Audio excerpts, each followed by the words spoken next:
Hello, everyone.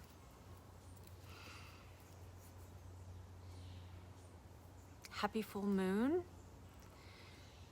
Today is the full moon in Pisces. It's at 28 degrees and some minutes. I think it's 13 minutes. It's almost at the 29th degree, and the 29th degree is pretty much the culmination of the sign itself. So we're really close with this full moon. And if you've been following me, you know I talked about this full moon yesterday, and I had a feeling I'd be continuing the conversation today. So I wanted to come back on and continue the conversation about this full moon energy and where the planets are and the energetic signatures that we can be feeling in this full moon. And as you know, a full moon always means that there's an opposition between the sun and the moon. So this is really showing ultimately a reflection emotionally for us around the archetypes that the moon and the sun are in, right? So this is Virgo and Pisces.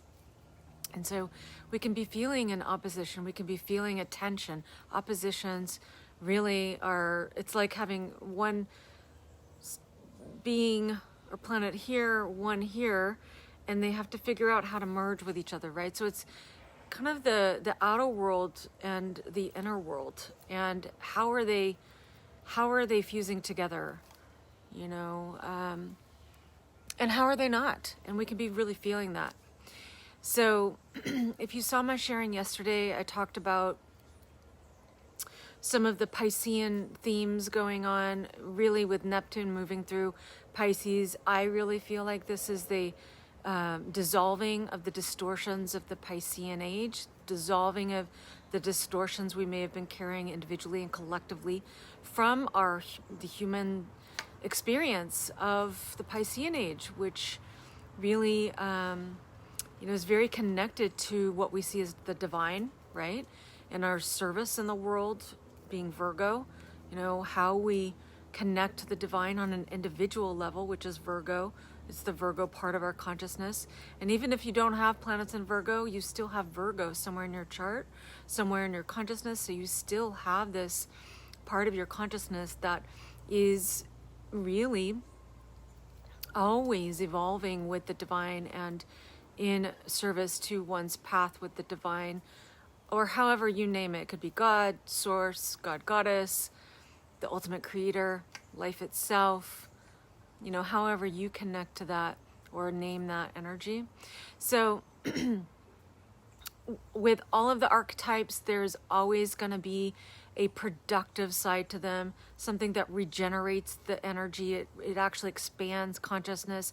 It grows consciousness and grows an awareness of the archetypal energies, right? And then there's the shadow side, which would be the things we don't know, the ways in which we can debilitate the growth of consciousness. We can debilitate or degenerate energy.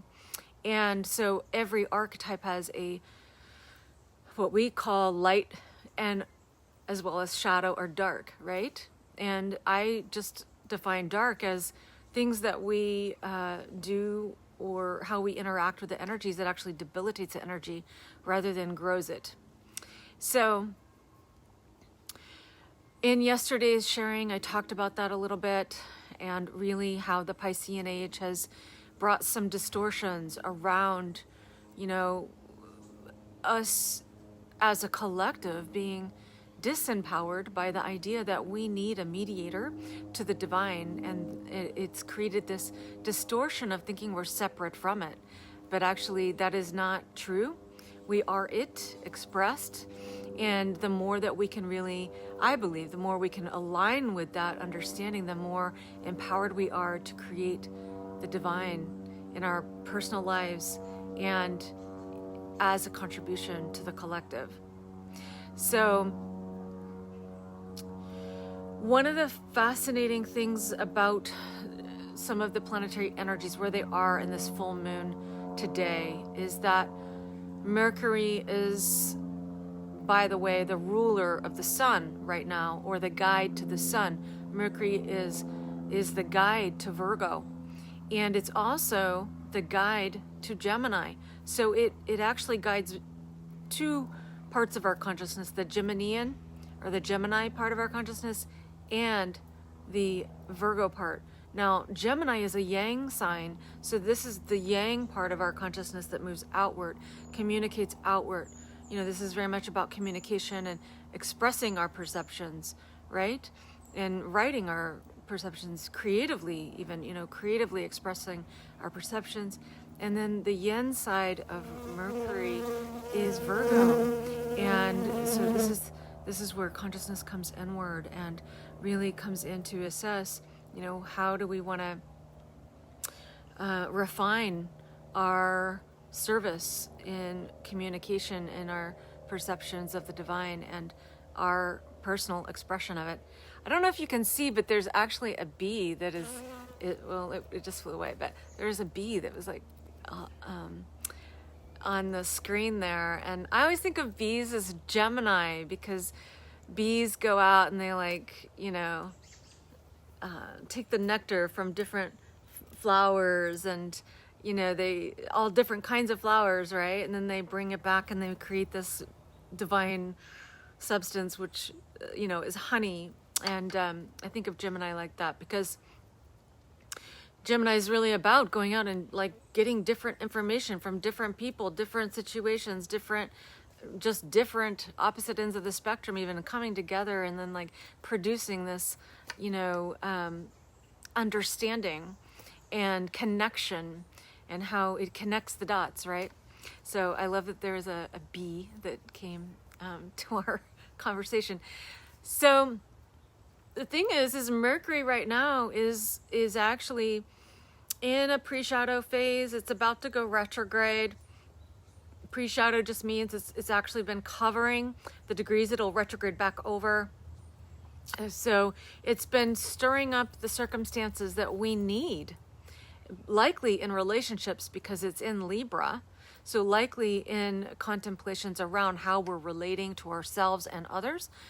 And so it's actually been covering those degrees that it's going to retrograde back in. So it's been stirring up the circumstances that are going to help us perceive in a new way. And when it retrogrades back, it will actually, we'll be getting those, we'll go into that. It's a cue to really go into the right brain function of our brains. The right brain is the intuitive function of our brain. And so it actually will, it'll be like this cue to actually kind of revisit things and look at them in a new way and potentially receive information that we hadn't put together before, we hadn't been conscious of before. Now Mercury is going to square Pluto. It's actually approaching square, very, very close right now. I mean, I might as well say it's square, right? To Pluto in Capricorn. And this is really important. And this is where I'm going to continue the conversation from yesterday, because one of the things I didn't mention is that, you know, Virgo Pisces axis is the axis of consciousness that can relate to master slave. So this is the shadow side of Pisces and Virgo, is this complex of the master slave. You know, Virgo wants to be of service, but the issue is that it can actually entertain self-doubt and self-criticism, self-judgment, or, you know, it can go into these places of the critical.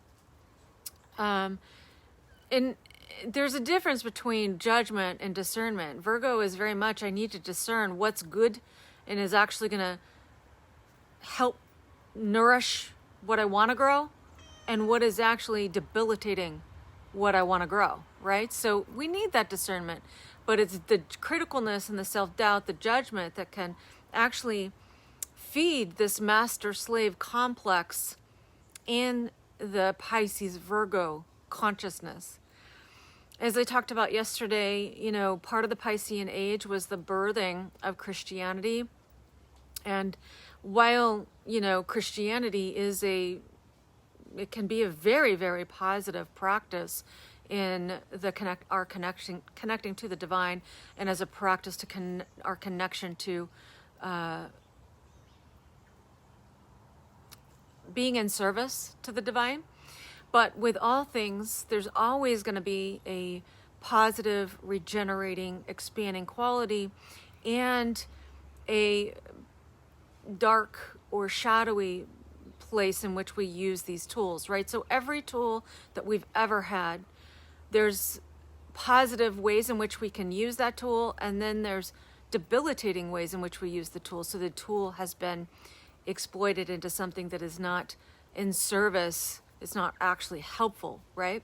And so one of the things that can be coming up with Neptune moving through Pisces is really dissolving these distortions around religion that have actually separated us individually from our knowing that we are absolutely connected to the divine. And it has been something that can actually also set up a consciousness within ourselves to actually be the slave to something else, someone else, and instead of in service to the divine. Now, with Mercury squaring Pluto in Capricorn, this very much can be really looking at that, how we've structured our consciousness, where we've actually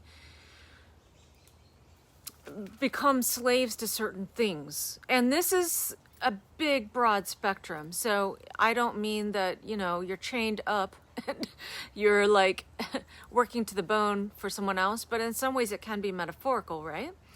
And so this can, with this Piscean age, what has been set up in consciousness is this potential for codependency. So thinking that we need something else or someone else to actually give us direction to what is divine. And it doesn't mean that we don't actually help assist each other in expanding our perception of the divine, because we absolutely do. We learn from each other, and we actually are such a unique expression of the divine.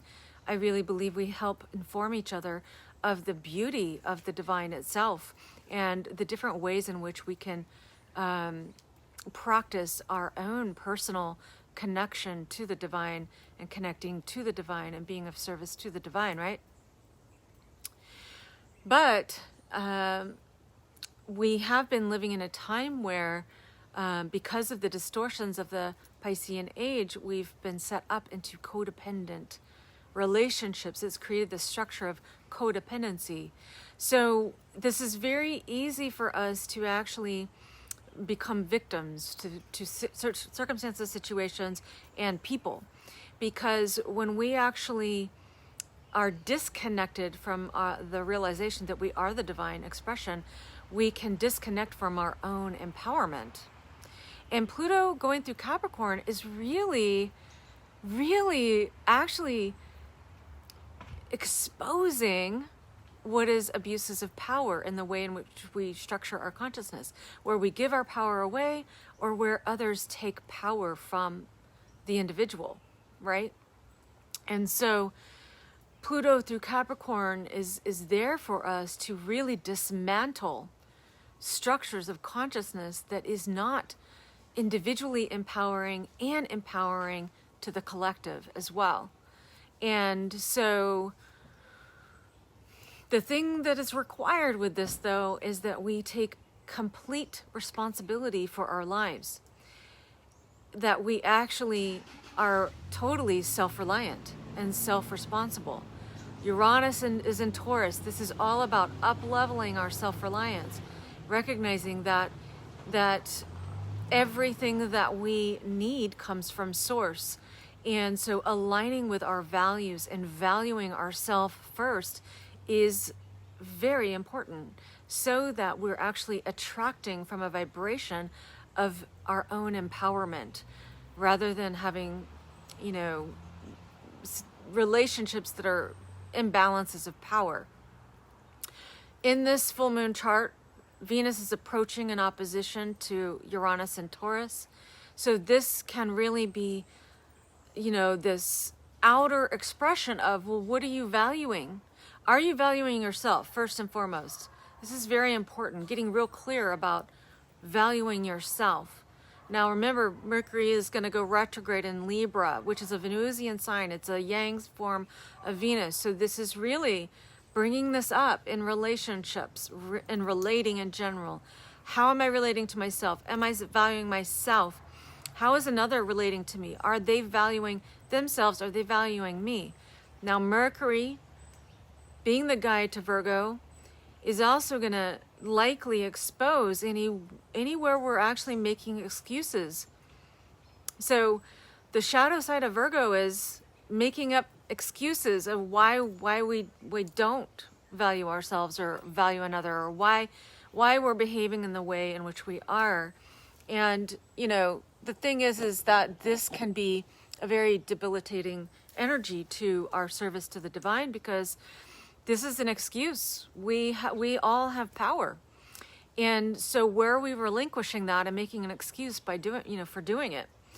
And then also, where are we actually making excuses for others in our lives who are not valuing us, or not actually communicating or perceiving the value of the relationship or relating, or, where have we been making excuses for others who are actually, treating us in a way that makes us small, or where we're, allowing another to continue to be reflecting on oneself as small, meaning, we're making an excuse for someone else. Oh, that's their pain, or that's their this, or that's that. It doesn't matter.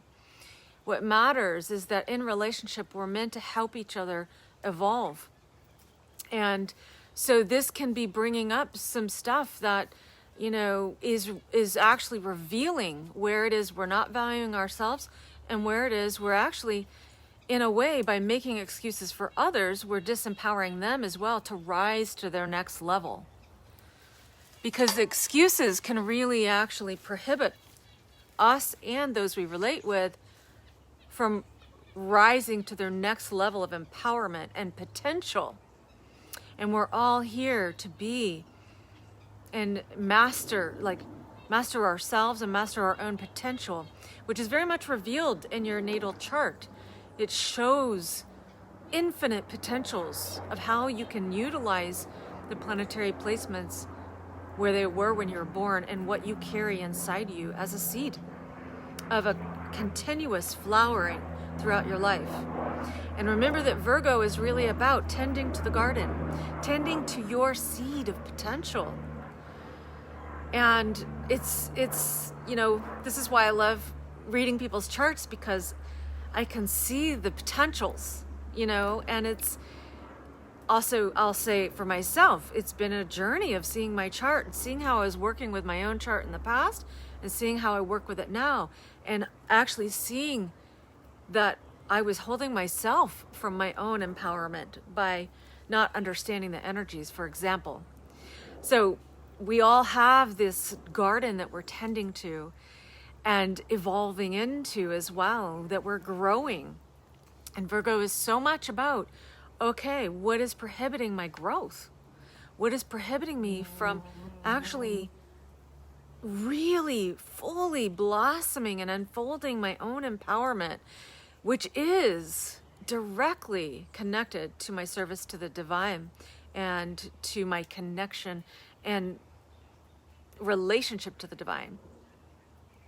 So this Mercury square Pluto can really be helping us to perceive where we're enslaving ourselves. And this can be, like I said, the spectrum of enslavement. And,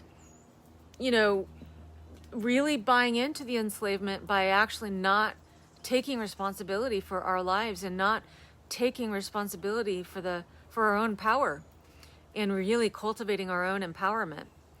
And, it can as well bring up, where are we actually contributing that in another, in the people that we're relating with, where may we be disempowering others by the way that we're relating to them, or the way that they're relating to us, right? So there's a couple oppositions in today's chart, and those oppositions can bring those tense feelings and emotions, which is good because we want that to come out so that we can clear the things that we need to clear in order to be ready to really relate with others in a mutually beneficial way. And, you know, the sun is going to move into Libra, and then the focus will be on how are we relating. So this Mercury square Pluto, the retrograde going through Libra, is really great for the sun's ingress into Libra, in my opinion. And this full moon is, I think, getting us ready. So the sun is coming out, as you can see. So I don't know if you can see me now because the sun is so bright. So I think that really covers what I was going to talk about today. And awesome. Thank you, Ian. I'm so glad to hear that. Yeah. And One Boy King. Thanks for hopping on. All right. So I hope this is helpful. If you have any thoughts, comments, questions, you can always, share your thoughts and comments and questions in the comments there, and then I will always come back to them and respond. I'd love to hear if you have any questions, comments, thoughts you want to share. It always makes the conversation more rich. And happy full moon to everyone. As you know, I will be back tomorrow.